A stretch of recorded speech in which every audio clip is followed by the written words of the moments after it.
for a mortal sin. An offense against infinite majesty deserves an infinite punishment, says Saint Bernardine of Siena. Moreover, this pain must necessarily be eternal, because the damned can no longer satisfy for their sins. In this life, the penitent sinner can satisfy for his sins insofar as the merits of Jesus Christ are applied to him, but the damned soul is excluded from these merits. It is related in the spiritual exercise of Father Sergini the Younger that in Rome the devil who dwelt in one obsessed, being asked how long he would have to remain in hell, replied in a rage, beating his hand against a chair, "Forever, forever." So great was the terror thus inspired that many youths of the Roman seminary who were there present made a general confession and changed their lives at this great sermon of 2 words, "Forever, forever." Poor Judas, 2,000 years have elapsed since he has been in hell, and his hell is still only beginning. If an angel were to say to one of the damned, "Thou shalt leave hell, but when as many ages have passed as there are drops of water, leaves on the trees, and grains of sand on the seashore," he would rejoice more than a beggar on hearing that he was made a king. Yes, because all those ages will pass away, even if they be multiplied an infinite number of times, and hell will still only be beginning. Each one of the damned would make this agreement with God: "Lord, increase my pains as much as thou wilt. Make it last as long as thou pleasest. But put a limit to it, and I am content." But no, this limit will never be. The trumpet of divine justice will sound forth in hell nothing but forever, forever. The damned will ask of the devils, "What hour of the night is it? When will it end? When will these trumpets, these cries, this stench, these flames, these torments end?" And the answer will be, "Never."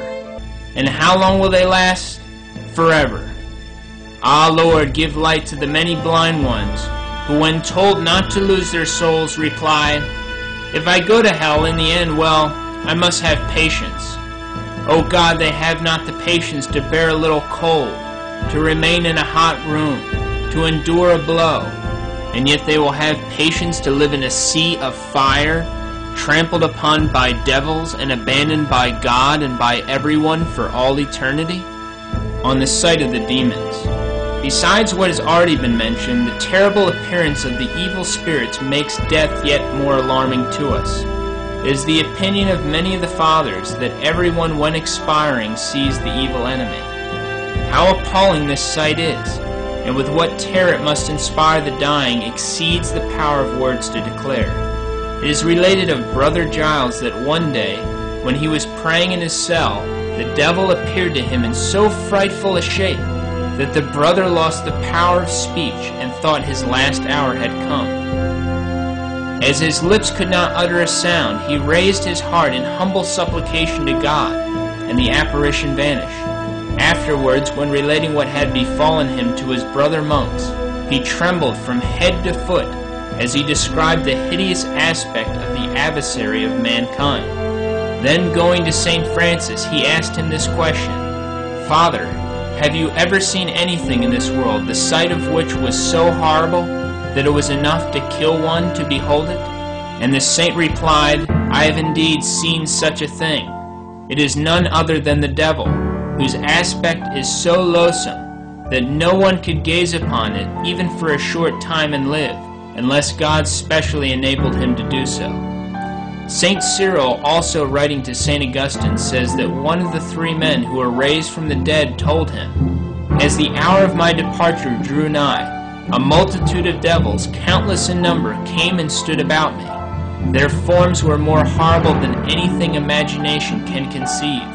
One would rather be burned in fire than to be compelled to look upon them.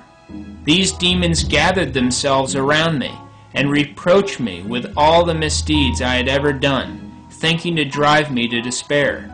And in fact I should have given way before them, had not God in his mercy come to my assistance." Saint Anthony relates that one of the brothers of his order uttered a piercing scream at the sight of a devil who appeared to him. His fellow monks, running to him in alarm, found him more dead than alive. After giving him something to revive and strengthen him, they asked him what the matter was. Then he told them that the devil had appeared to him and terrified him so that all the life had gone out of him. And on their inquiring what the devil looked like, he answered, "That I really cannot say. I can only say that if the choice were given me, I would rather be put into a red-hot furnace than look again at the countenance of the demon." We read much of the same thing in the life of St. Catherine of Siena. She too declared that she would rather walk through a flaming fire than gaze for one instant at the devil.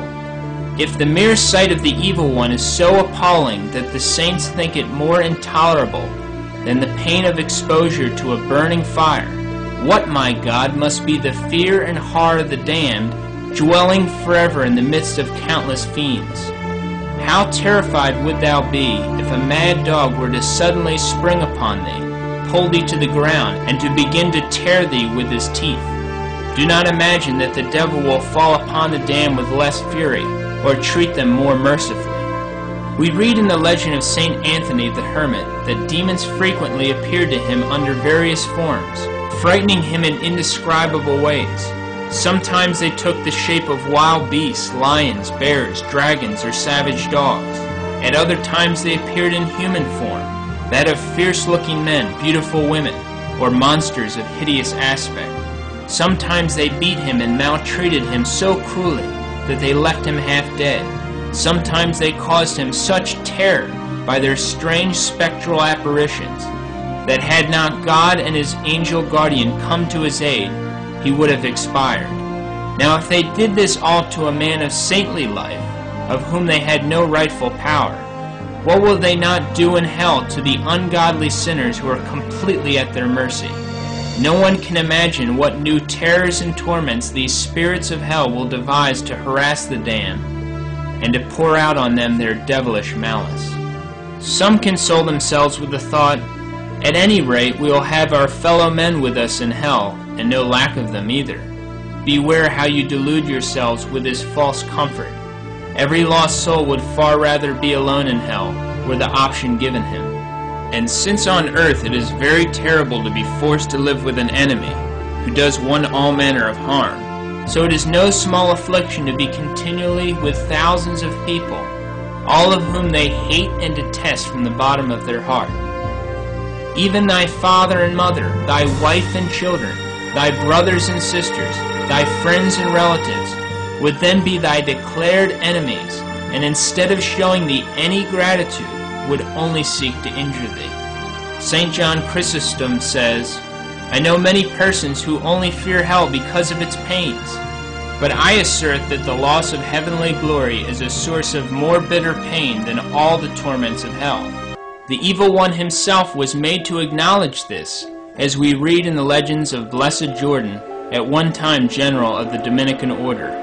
For when Jordan asked Satan in the person of one who was possessed, what was the principal torment of hell, he answered, being excluded from the presence of God.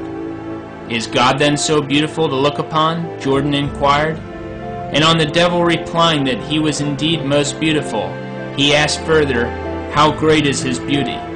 Fool that thou art, to put such a question to me. Dost thou not know that his beauty is beyond compare?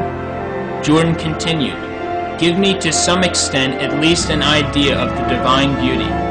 Then Satan said, imagine a crystal sphere 1,000 times more brilliant than the sun, in which the loveliness of all the colors of the rainbow, the fragrance of every flower, the sweetness of every delicious flavor, the costliness of every precious stone, the kindliness of men, and the attractiveness of all the angels combined. Fair and precious as this crystal would be, in comparison with the divine beauty, it would be unsightly and impure. And pray, the good monk inquired, what wouldst thou give to be admitted to the vision of God? And the devil replied, if there were a pillar reaching from the earth to heaven, beset with sharp points and nails and hooks, I would gladly consent to be dragged up and down that pillar from now until the day of judgment, if I could only be permitted to gaze on the divine countenance for a few brief moments. What dost thou imagine that eternity really is, or what its duration